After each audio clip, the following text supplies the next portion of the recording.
Okay, so how long do we stay in diagnostic?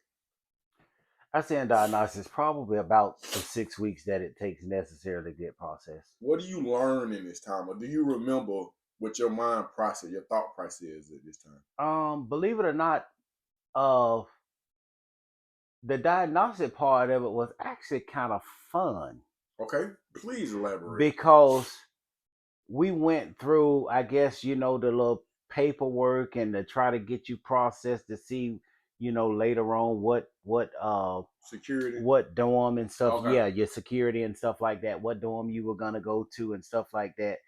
And like you talk to the people to see if you needed to go to trade school, GED school, and all that stuff there. Mm-hmm.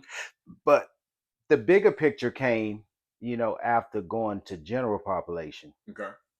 because in diagnostic you didn't really do too much. You got up, you went certain places in the daytime, and you pretty much just stayed up. It was a certain time that you could lay back down, Mm-hmm. and you always had to remain inspection ready, of course. Mm-hmm. But diagnostics, it was easy because we didn't do too much. Right. What's the what after diagnostic? What dorm do you eventually were you assigned When I first come out of diagnostics, I go to dorm 15, which was VRC. to? Okay, so you saying BRC? I was gonna say PMC. It was PMC too. Okay. Yeah, And PMC VRC. 15 is 15 15 downstairs? was Yeah, downstairs. 15 is downstairs. Hmm. Okay. All right. So you do have PMC, Hmm. but what has not been built yet is B unit. Mm-mm. B unit is not there. Mm-mm. Okay. So you got the annex Hmm. and you got PMC Hmm. or R what does RBC mean? You don't remember. Mm-mm. All right. Um what are some of your most vivid memories in PMC? Um. Oh, that was when you got out there and actually you saw people that had been there for a minute, Okay. and you actually got a chance to see some of the things in actions that a lot of people were just talking about. For example. And as far as like the fights, Okay. where the fights were concerned, and where the fights were concerned, and then being in general population now, you're seeing more of the other extracurricular activities that go on in the dorms and stuff after dark, Mm-hmm. and stuff like that. And you know it was time for me to open up my eyes at that point. What was your first time witnessing violence? um If you or one of your first times, you probably don't remember your first. one of the very first times, now even in diagnostic, I will share with you too, because when I was in diagnostic, that was my very first fight. Oh, so you got into a fight in In diagnostic. diagnostic, Who I you got to did. fight with? I got into it, and it was this guy from Savannah. His name was Andrew Drayton. Andrew Drayton. This wasn't about the paddle. I mean, No. okay, So we were coming from the chow hall, okay. and when we used to have to come out of the chow hall was in one building, Mm-hmm. and we came out and we went down the little stairs to the diagnostics dorm. And when we got there, they would only let so many people up the stairs at the Mm-hmm. time Mm-hmm. to keep you from fighting and all that other Mm-hmm. stuff Mm-hmm. hanging out. So when I'm waiting, I feel somebody hit me upside the head. Just like that white boy in Hmm. Just like the the. white boy. And I feel somebody hit me upside my head. And I know, like I said, I don't know nobody in this Mm-hmm. Mm-hmm. institution. So ain't nobody even got no business, even doing that. Mm-hmm. So it happened again. So when it happened again, I look back and I see the dude. I see the dude moving around back like he's trying to get back in the line. So when I turned around the third time he did it, and when he did it the third time, that's when I got out of line. I grabbed him around his neck Mm-hmm. and I told him, "This ain't what you motherfucking want." Just like that. And when we did that, that's when the officer came up. Y'all break it up, break it up. Mm-hmm. So me thinking, okay, it's just a misunderstanding. Mm-hmm. thinking that that was it. Mm-hmm. But I later on found out that after leaving diagnostics and going to dorm 15, Mm-hmm. I ended up running to him. He was in dorm 15. Okay. So at this time, I think Savannah had gotten into it with somebody, and he ended up getting locked up in the hole. So when he got locked up in the hole, and they went down there and packed his stuff up, and when they went in his locker box, Mm-hmm. there was a long shard of glass. Mm. And the first thing that I could think of was that Who glass finna was stick meant for me? me Mm. Mm. Mm. Mm. Mm. and stuff like that or whatever. So and believe it or not, I've always felt protected by God, Yeah. regardless of what situation I was Yeah. in. That's why, even going in by me stealing, I had to tell if you asked me about it, I told you the truth. Right. Right. So and I've always believed that God tells you in his word, the truth shall set you free. Okay. And that's why I've always told the truth about everything that I've Mm-hmm. done. Mm-hmm. And that's why I always felt as if, it's like God protected me Right. throughout my whole stint in Alto and beyond. Mm-hmm. And so when we got there, whatever, it's like I felt as if, it's like what happened to cause him to get locked up in the hole Mm-hmm. was God's protection for me. Mm-hmm. Because I don't know what would have transpired later on down the line had it not happened. Okay. What was the first time that you were aware of um uh sexual acts that's taking place at Alto? Um, well, when I got there was this one guy that was there, had been there for a minute. And I don't know if he was still down there when you got there, but his name was, they used to call him Nutty Buddy. Nutty Buddy. Okay. And he was in love with this gay guy by the name of Mike. And Okay, hold on. Let's back that statement up. Right? mm-hmm, And so, because maybe you can help me out with some things. Because you said that Nutty Buddy mm-hmm, was in love with this gay guy, mm-hmm, Mike. mm-hmm, So, an individual who mm-hmm, is interacting in mm-hmm, a homosexual act, mm-hmm. but may not see themselves as a That's homosexual. homosexual. Mm-hmm, Even in your own description, you say he was in love with this homosexual mm-hmm. guy. Is the individual that is participating on is Nutty Buddy? Mm-hmm. Is Nutty Buddy a homosexual? Um, Now, to a person on the outside, they might deem it as such, Mm-hmm. but you are what you identify as. Okay, simple as that. And when it comes to Mike identified as gay, he Okay, lived that lifestyle. right.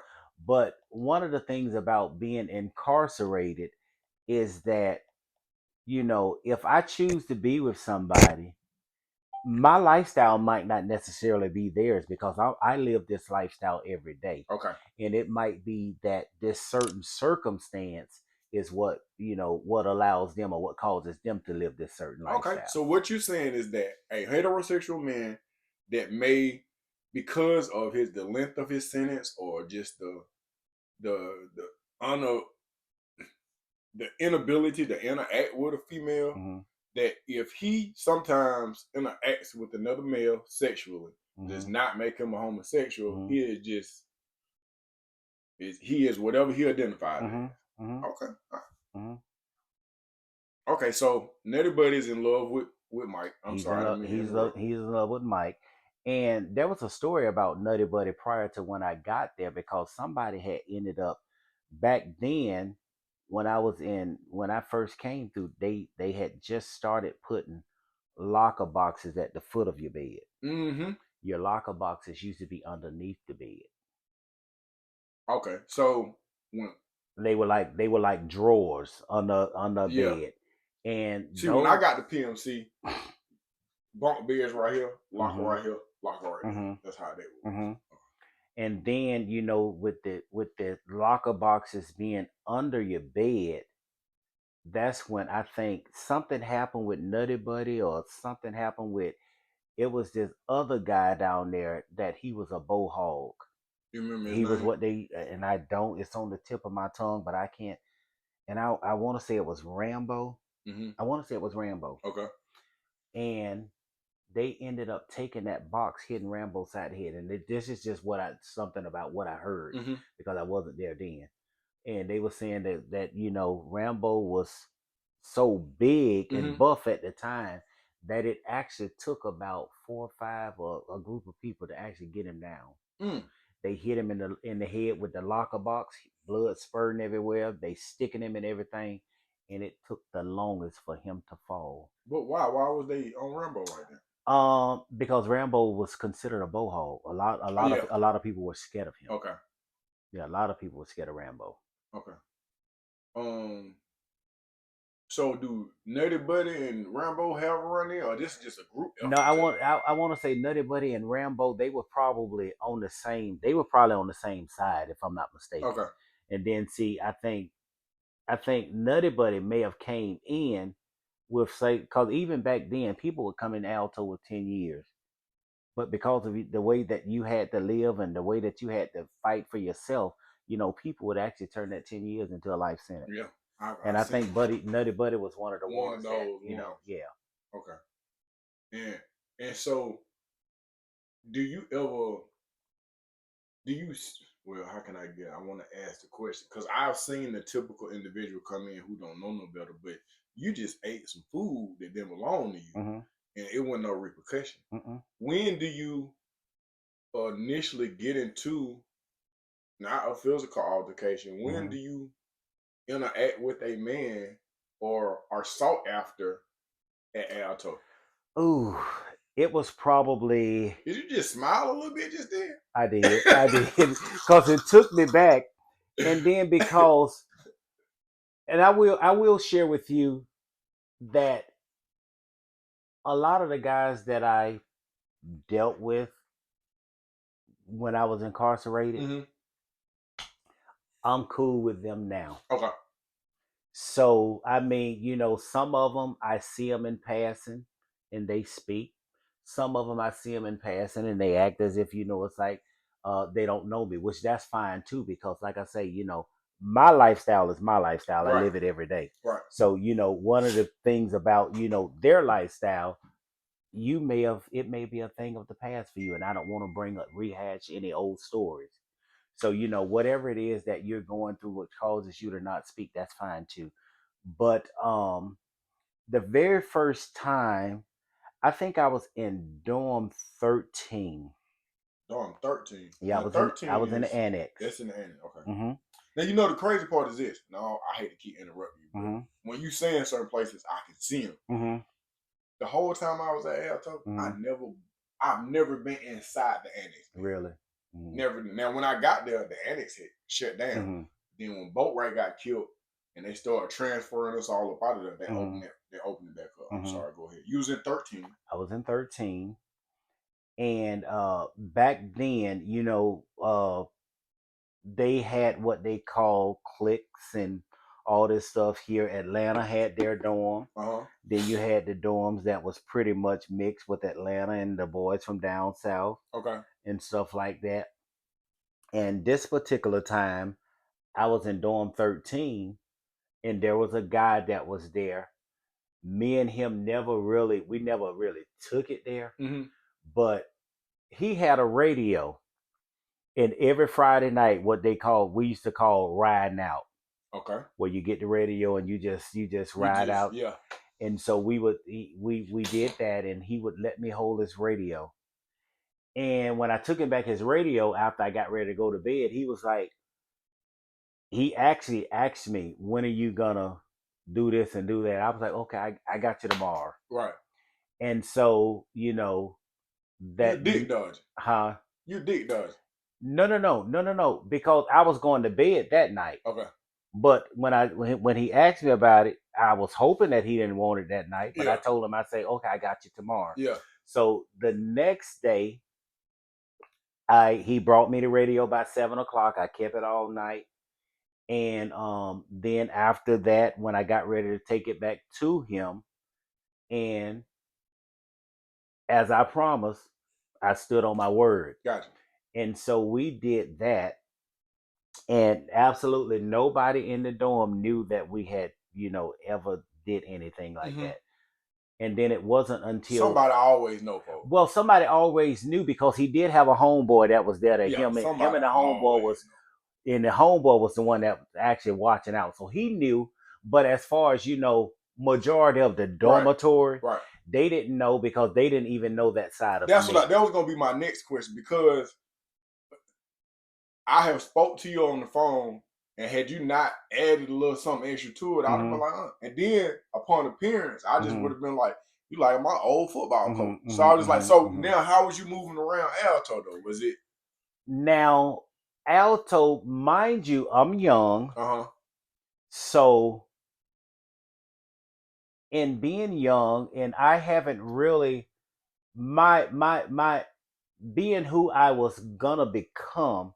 I didn't become that person until I got to Alto. Gotcha. And what I mean by that is because a lot of people are going through like different identity crises and things of that nature. But when I got to Alto, and I kind of like grew up in Alto, so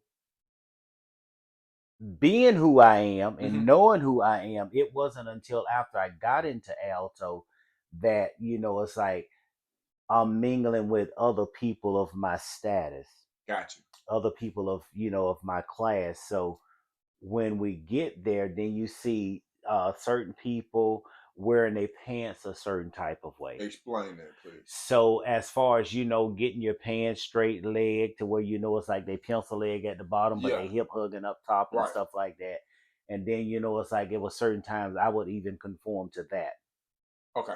As far as getting my pants to where it's like they fit me, right, and stuff like that. Because a lot of times when you went through diagnostics, if you wore 38 and they would try to give you a size bigger, okay, so it wouldn't be tight. But Yeah. it's like if I wore 36, if I wore 38, sometimes I would go and request a 36 because I Okay. knew that the 36 would be a little bit more shape right, conforming. And so we did start doing that. And so now I'm growing into myself. And later on, that's when I meet the guy that used to let me listen to his radio all the time. hmm And then after that, I ended up getting into it with a bunch of guys from Savannah, and I was in the very back of the dorm. hmm And I ended up getting into it with a bunch of guys from Savannah. Why? I have no idea why their head was hot at this time, because in the daytime, in the daytime we were cool. hmm But this particular night here, I guess their nuts got hot or whatever. hmm So they come wake me up. Hey, I want some. There was one by the name of Bo Lamp. He was from Savannah. I don't know if he was still there when you were there or not. Okay. Then it was this guy Psycho, and then it was this guy Half Pint. All of them were from Savannah. Okay. So at the time they come back there, oh, I want some ass. You go do this. You go do that.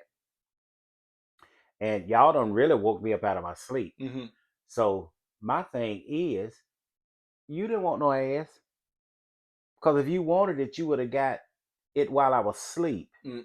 Now you want to fight, Yeah. because you done disturbed my peace. Right.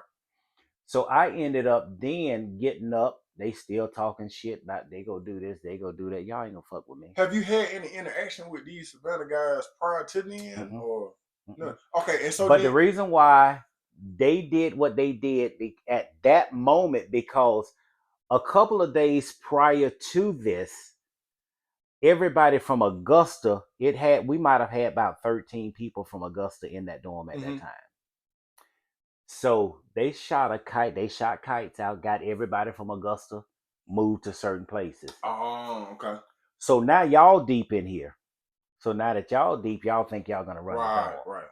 So this is when all this start to take place. Okay. You think because y'all deep, y'all gonna run the dorm the way you want to run it. So you and my man with the radio, are y'all considered to be a couple, or y'all just it's just the radio? It's just something that we're doing. Okay. It's just Every time I bring it up, your eyes light up a little bit, folks. I'm just saying. because I'll share something with you because even beyond Alto Mm-hmm. and most recent as to 2 years ago, me and him still saw each other. Wow. Now, let me ask you this. How does he identify? Uh, he still identifies as heterosexual because he did. He's dead. I can tell you that Okay. off camera. You know what happened with him Okay. because you probably know him, and I'll share with you because you probably know him. But anyway, he after that, that's when I get into it with the Savannah guys. Gotcha. So I go into the bathroom and I grab the mop ringer, which is metal at the time. Oh, you about that action. And I come down with the mop ring and I start swinging the mop ring and tell them, y'all not finna fuck with me. If you wanted some ass, you should have got it. Now you want to fight. Yeah. So we had this one sergeant at the time used to work third shift. His name was Sergeant Marcus. Sergeant Marcus. And he came in. They called a 1010 in the dorm. Mm-hmm. Sergeant Marcus came in swinging his billy club stick. Houston, put down the stick before I put down the mop ring before I bust you. I said, and I'm gonna bust you back in your motherfucking head. I said, cause ain't nobody go fuck with me in here. So they called everybody up there. They came in, locked me up to the hole, took me to the hole. And when I got to the hole, I stayed in the hole for about a week or two. How would you describe the hole? Because this is your first time at the hole. In the hole, right? No. Oh. Cause by this, remember, I had got the fight. Oh in yeah. With, 13 in 15. Yeah. So by this time, I come to the hole. You go over there to the hole. It's just a little individual cell or whatever. Everybody cutting up, having fun. The hole was fun. The hole was banging. Yeah. And then we got up there, and it wasn't until after I got in the hole that the dude that used to give me his radio, he spazzed the fuck out on the Savannah boy. Y'all got my motherfucking boy. Now, where was he from? He's from here in Atlanta. Okay. I might know him. And he was like, y'all got my motherfucking boy took up out of here. Y'all this, y'all that. Y'all niggas gotta go. So now when I come out the hole, all my homeboys from Augusta, they like, come here, we gotta talk. And I was like, okay, what's going on? What this nigga? We finna go up here and beat this nigga ass. This nigga talking about he fuck you. He did this, he did that. I was like, he did. And I was like, but y'all ain't finna fuck with him. I say, because he ain't did nothing I didn't want him to do. Right. So after this or whatever, it's like he and I, we disbanded. We hadn't seen each other. Then later on down, he come back down to 15. He's in 15 with me, expecting to pick up where we left off, but I done moved on. When you say you didn't move on, what that mean? I'm with somebody else now. Okay. And how and y'all, he ain't just letting you listen to the radio. Yeah. Y'all in the situation. Yeah. Okay. So from what I gather later on, but I didn't know that we were in a situation when I'm just listening to the radio. Right.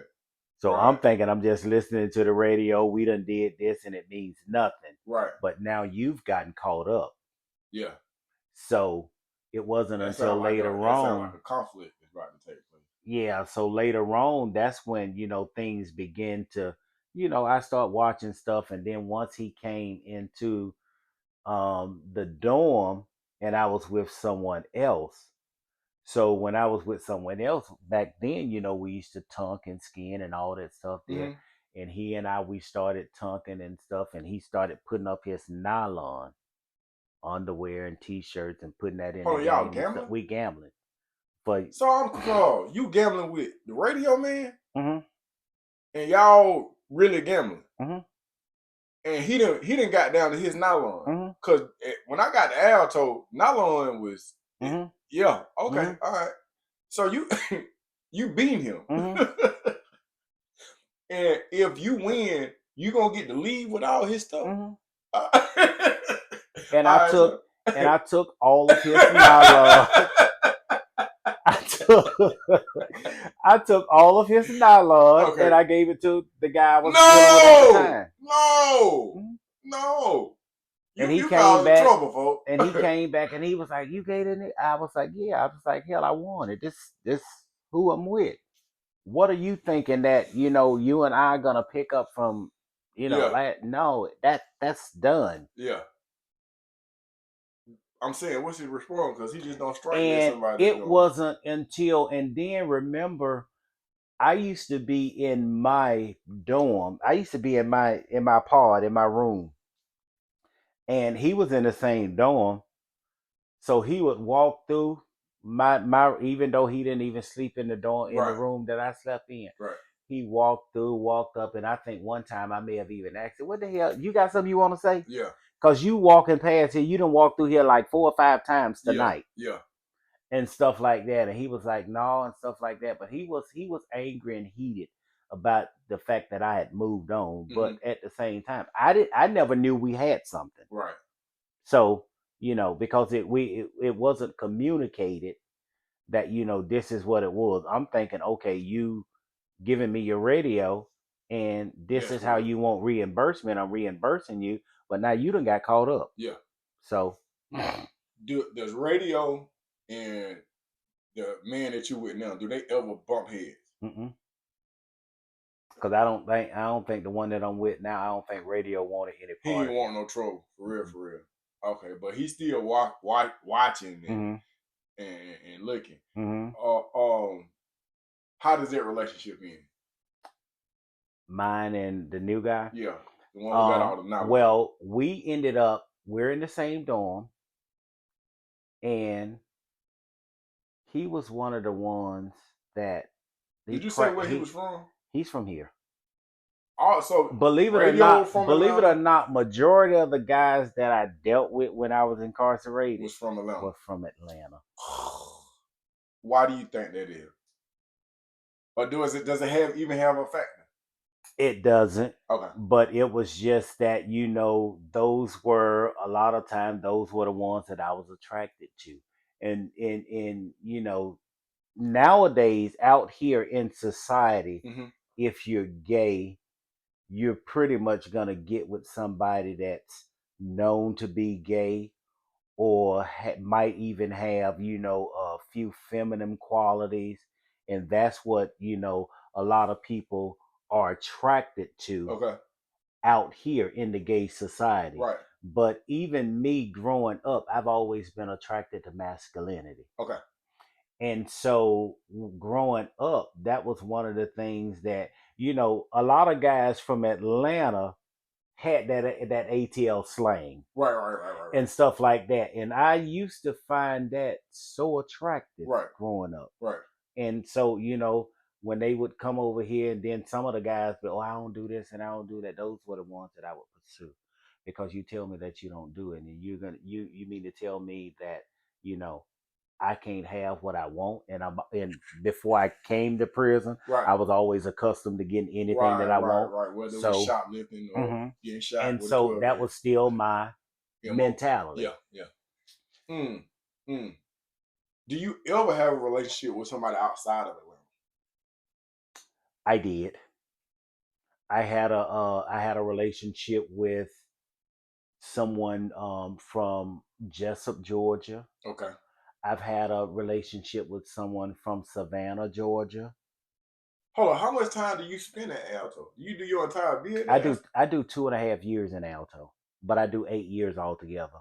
Okay. So you stay at Alto 2.5 years. Now, Hmm. at this time, because you got a social life, Hmm. are you going to get your GED? Are you participating in any trade school? I got my GED the first 6 months I was in Alto. Because it wasn't really no issue for you. You Mm-mm. was so after you get your GED, then I started going to college, what you when you say go to and college? What you mean? back then college was in the institutions.